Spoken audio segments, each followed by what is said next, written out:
Hey everybody, this is Chad Kalaher, field agronomist with Beck's Hybrids in East Central Illinois.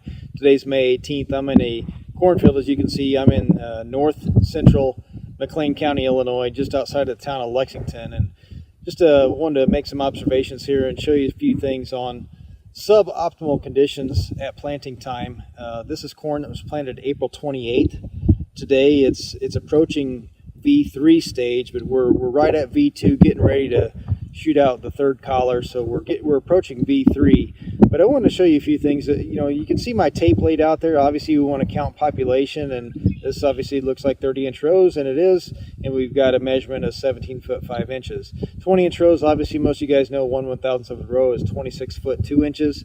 What I like to do is lay a tape down and count 2 rows on both sides of the tape. So in this scenario, we have a stand of an average of across these 4 rows here, 2 sides on the left side of the tape, or 2 rows on the left side of the tape and 2 rows on the right side of the tape.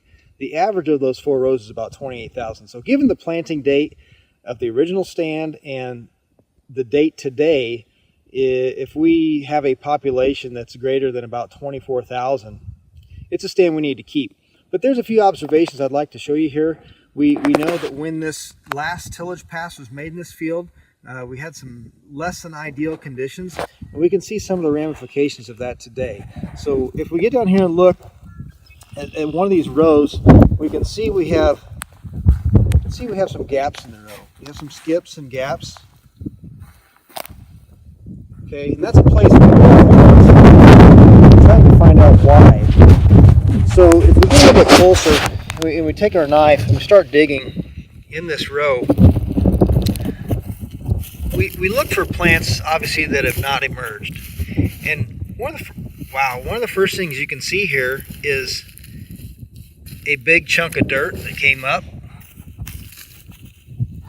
And as I continue to dig, it's very tough, a little bit more clay dirt, and it's very tough to dig. And when we dig up a chunk like this, that gives us one indication that we had sidewall compaction, either from the planter pass or from the last tillage pass that was made. Now in this particular field, we did have a vertical till tool that was run, and there's a seedling that was trying to unfurl underground, and it met resistance near the soil surface, or because of these big clods created by the sidewall compaction.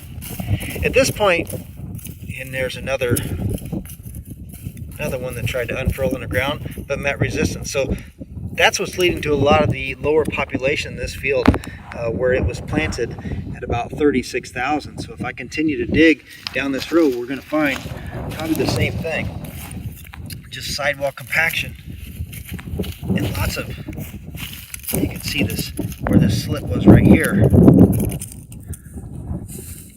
and a big flat chunk. So definitely sidewall compaction there is creating a lower population. So again, this was planted about 36,000, and we've got a stand here of about 28,000 on average. So this is a stand that we would keep. But again, this sidewall compaction that we're seeing in this field, we've done a lot of work with closing wheel studies in PFR. The PFR team has found, some of the closing wheels, just some minor adjustments and switching out maybe one closing wheel or both closing wheels, in fact, can really help you out in some cases whenever you're dealing with less than ideal conditions.